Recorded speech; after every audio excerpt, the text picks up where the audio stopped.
네, 여러분 안녕하십니까? 2024년 12월 20일 성탄 주일입니다.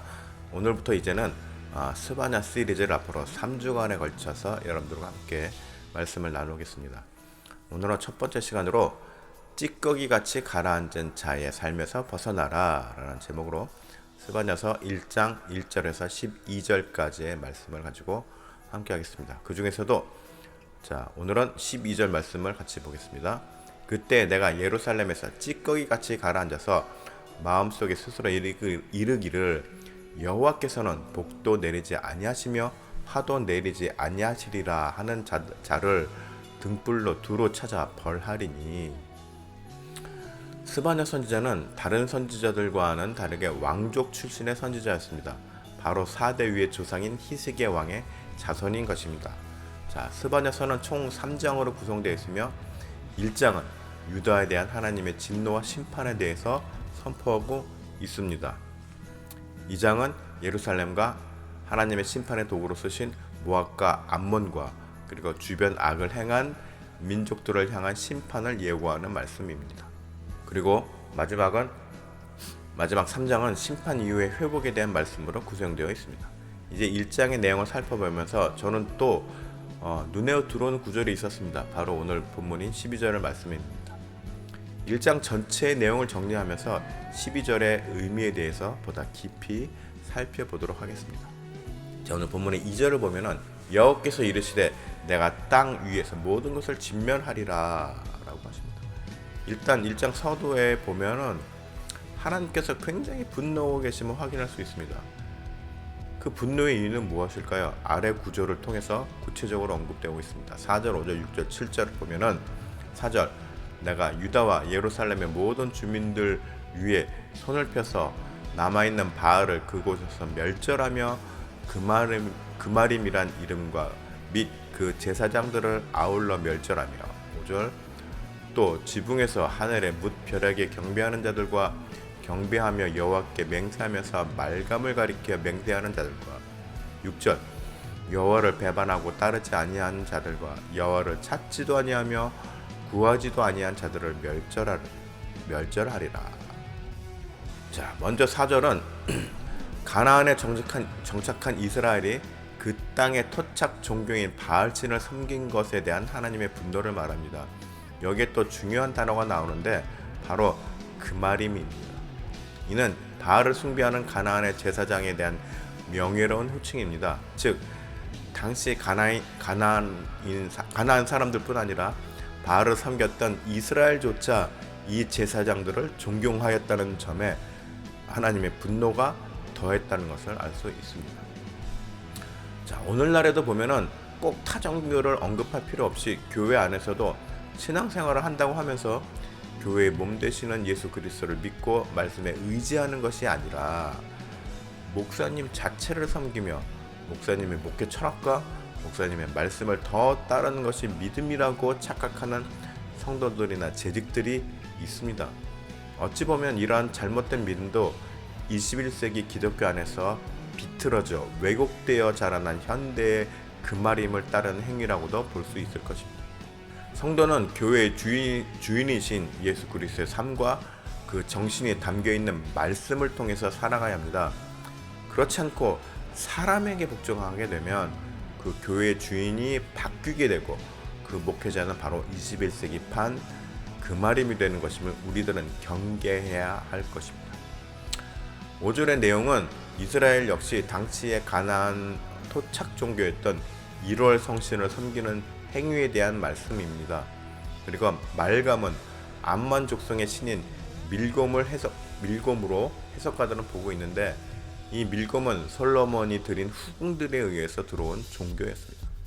그리고 중요한 구절이 나오는데 여호와께서 맹세하면서 말감을 가리켜 맹세하는 자들과 라는 구절입니다.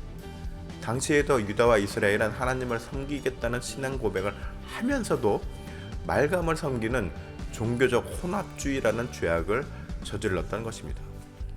이러한 형태는 아하스 왕과 므낫세 왕 때 예루살렘에서 많이 행해지고 있었습니다.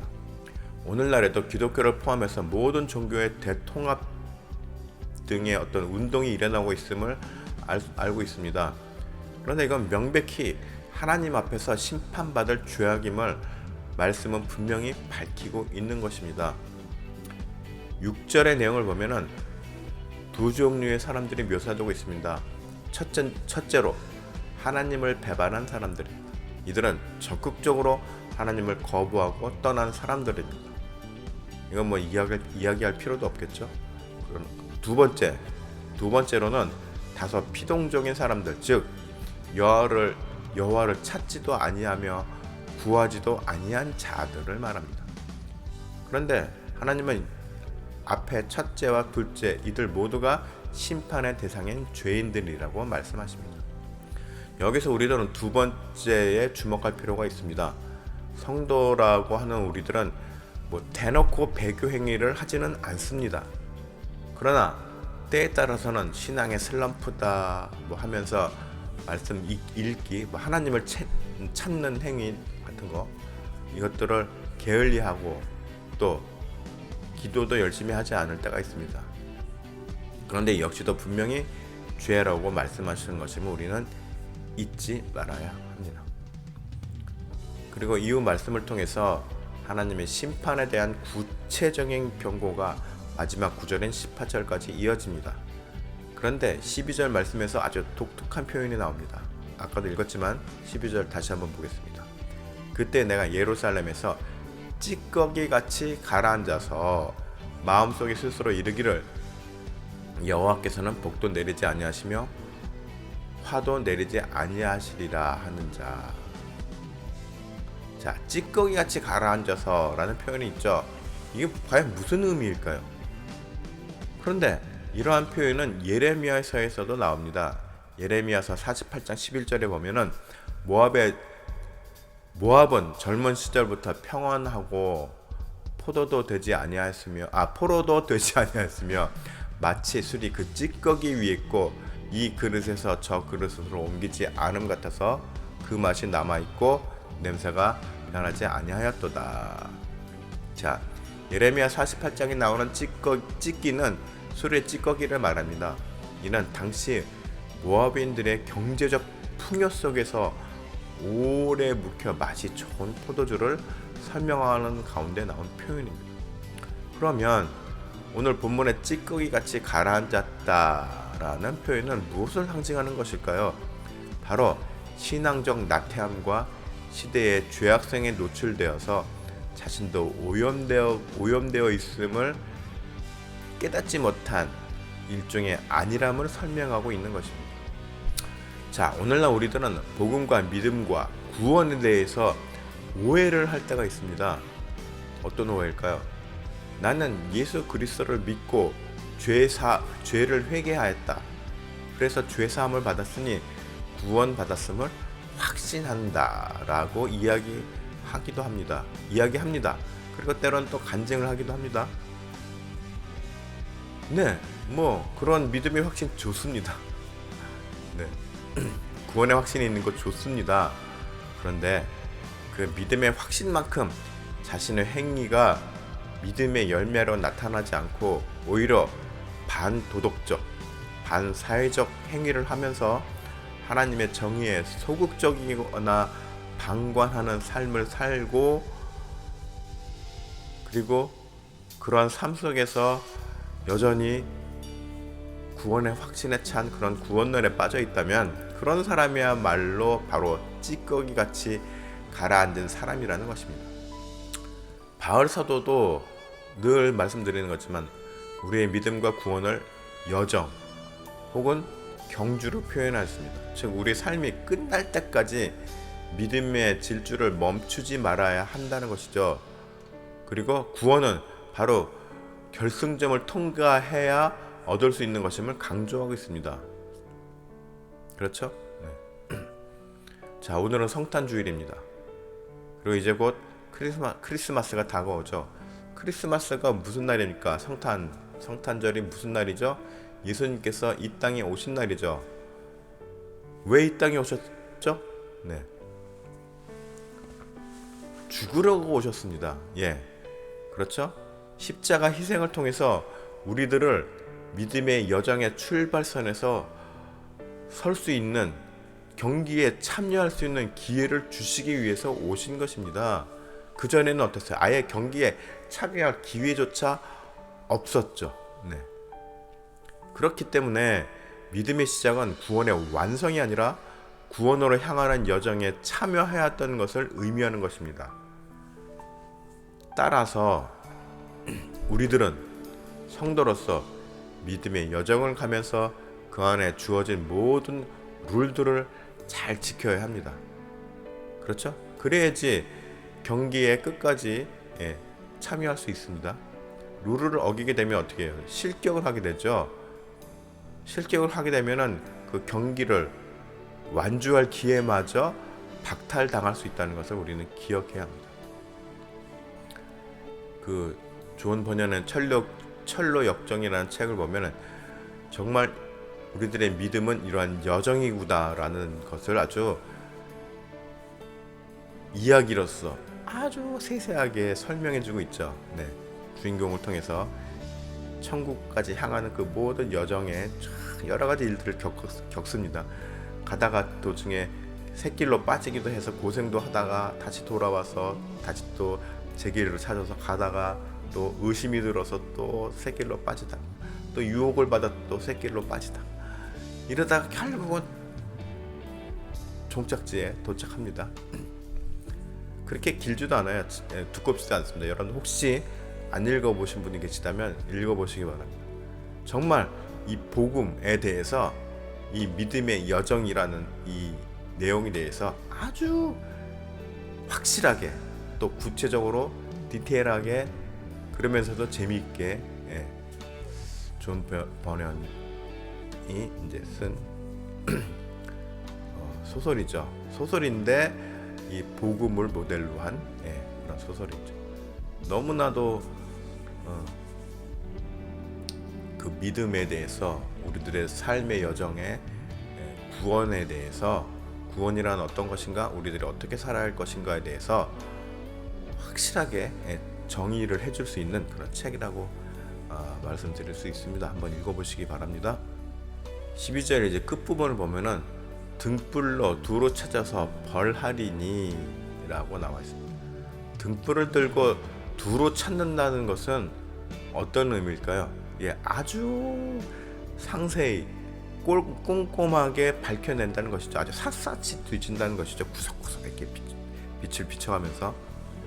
자, 우리들이 신앙생활을 하면서 때로는 아니라고 나태하며, 혹은 또 매사에 뭐 좋은 게 좋은 거지 라고 하면서 그저 어떤 부정에도 적당히, 불의에도 눈 감고 고개를 돌리고 나만 아니면 된다는 식으로 살아가는 모습을 보일 때도 있을 수 있죠. 그런데 그러한 모습은 주님께서 우리들에게 본을 보이신 삶과는 거리가 있는 모습이라는 것입니다. 주님 우리들에게 각자가 짊어져야 할 십자가가 있다고 말씀하셨습니다. 여러분들 잘 알고 계시죠? 그리고 내가 지고 감당해야 할 십자가는 부담하지 않으면서 구원을 이야기하고 구원의 확신을 노라는 것은 어떤 것과 똑같은 건가요? 바로 오늘 말씀처럼 찌꺼기처럼 가라앉은 포도주의 안일함을 쫓는 것과 마찬가지라는 것이죠.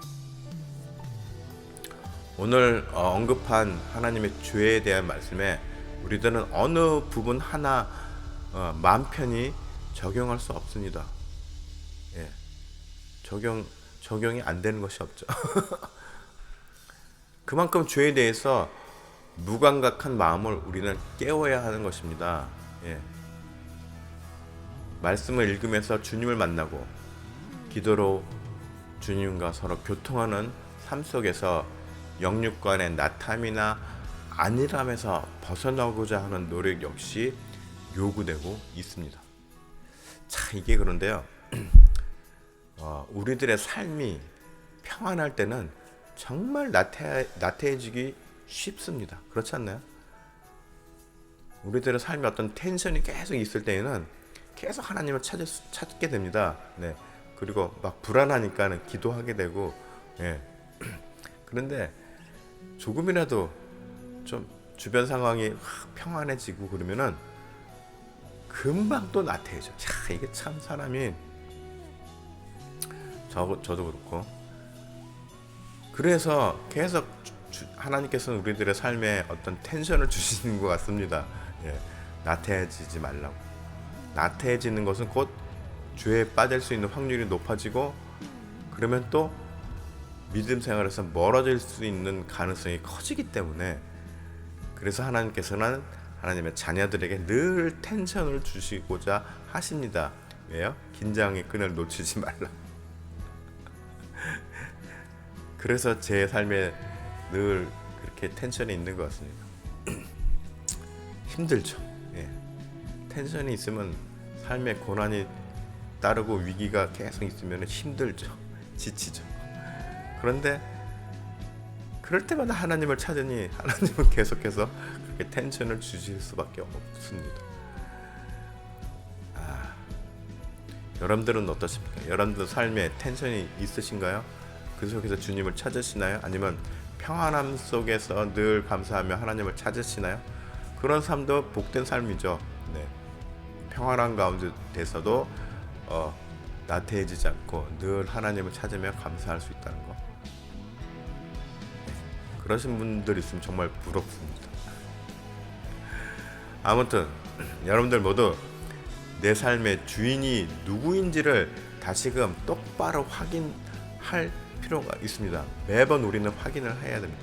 그리고 마음을 새롭게 다지면서 이 영적인 안일함에서 깨어나서 구원의 여정을 끝까지 완주하는 승리의 성도들이 되시기를 축복합니다.